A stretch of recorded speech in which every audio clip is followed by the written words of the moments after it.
Kepada yang turunan Bapak Gubernur, Bapak Gubernur DPRD, kepada Kapolda, kepada Puspida, Provinsi Jawa Barat, kepada tokoh masyarakat, kepada Kabupaten Bandung, Bupati Kabupaten Bandung, atau DPRD Kabupaten Bandung, dan seluruh tokoh masyarakat yang lainnya yang menyangkut soal Pangalengan, terkait Pangalengan, isu yang ada di Pangalengan hari ini yang diramaikan sebenarnya oleh buzzer oleh PTPN. Itu sebenarnya reaksi hari ini itu bukan kejadian hari ini, tapi memang sudah kejadian yang lama sebelumnya Mbak Iya. Ya. Sementara SPP sendiri baru bergabung, SPP atau Aliansi Pangalengan itu baru bergabung dengan SPP, sebenarnya masih calon anggota itu, tapi sudah dikukuhkan diperserap jadi anggota hadir. Itu pada bulan September, awal September 2025. Yang kedua, itu disclaimer dulu. Yang kedua, saya poin saya bahwa kita ini bukan mau soal subjektif, tapi ingin menjelaskan sebagai saya menjadi sepakat Menteri Pembangunan Negeri, saya juga ketua perhimpunan pergerakan petani Indonesia di Jawa Barat, saya juga merupakan sekjen SPP. Ini menjelaskan bahwa persoalan Pangalengan sebenarnya secara substansi sama juga dengan persoalan agraria di tempat lain, terutama daerah Kertasari, Pangalengan, Ciwidey, ya, bahwa yang paling pertama tata kuasa penguasaan tanah negara, ya, di wilayah konversi produksi. Ini di wilayah perkebunan itu konversi produksi, bukan di wilayah konservasi. Itu berjalan sejak zaman Belanda sampai hari ini. Tidak pernah diperpanjang, tidak pernah berubah penguasaannya, tidak diberikan sebagian kepada rakyat. Sekalipun ada perpres 20% harus diberikan kepada rakyat, itu tidak juga terjadi. Akibatnya penduduk bertambah, kebutuhan akas tanah bertambah, sementara penguasaan lahan tetap tidak berubah. Lalu rakyat mau makan dari mana? Bertani di mana? Kan kebanyakan orang Pangalengan hidup dari bertani. Yang kedua, di samping ada tata kuasa yang tidak benar, ada juga tata rencana tidak benar juga. Belum ada dipastikan. Ini Pak Gubernur mengatakan bahwa ini wilayah konservasi, tidak dari sisi global, secara global, dari sisi tata guna tanah khusus secara ekonomis ada dua tanah itu. Ada yang disebut tanah produktif konversi, ada yang disebut dengan tanah konservasi. Kalau konservasi nggak boleh digarap di apapun.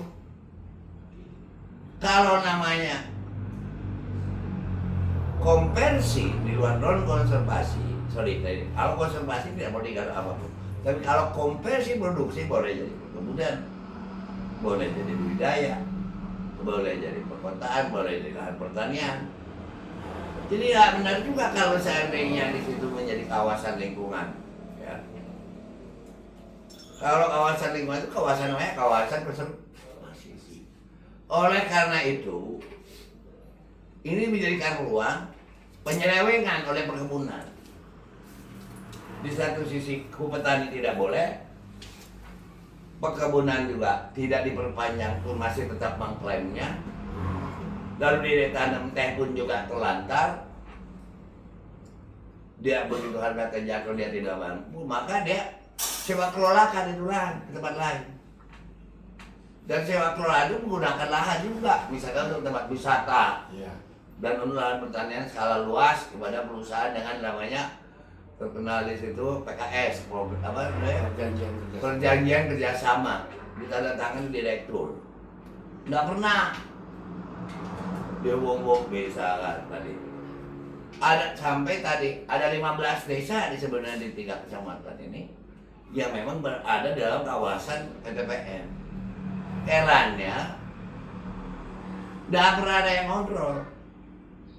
Menurut saya bukan alih fungsi lahan, menyewakan lahan tanah negara tanpa izin, ya, tanpa prosedur yang benar. Jadi bukan alih fungsi lahan. Kalau alih fungsi lahan itu dari lahan konservasi menjadi lahan konversi. Jadi kalau dari lahan konversi menjadi tanah wisata, menjadi tanah pertanian, itu menjadi penerapan industri itu bukan namanya atau perumahan, bukan namanya alih lahan ya, secara ekologis. Jadi disampaikan gubernur itu nggak tepat. Nah yang ketiga, mana sih yang disuruh wilayah konservasi? Tidak juga ditentukan. Ya kalau misalkan kalau ada wilayah konservasi ya nggak boleh diganggu gugat. Kalau entah diganggu gugat ya nggak ada masalah. Itu secara akademik. Terus di sisi lain juga banyak fitnah segala macam. Itu terjadi karena memang mungkin ketakutan setelah adanya pansus. Ya. Apa yang kita sampaikan 24 September di depan DPR, di depan Menteri, itu dialog. Tidak sesenang-senang, sesuka hati apa yang kita sampaikan itu diakomodir. Tapi benar-benar dikaji dan mereka semua juga senang memahami 6 menteri dan 1 KSP, seorang KSP, 3 wakil ketua dewan. Harusnya Kabupaten Bandung atau Provinsi Jawa Barat juga sama-sama segera bikin kasus yang sama. Jadi itulah ini masalahnya ya. Jadi nggak bisa secara reaksioner tangani dong. Lalu muncul fitnah kemana-mana yang nggak jelas. Apalagi tuduhan ke SPP itu sama sekali tidak berada termasuk APP. Dan kejadian ini kata mereka sendiri malah terjadi apalagi tahun 2019 bohong, itu dari 2001 juga, dari pengalaman dan budaya saya terjadi. Demikian.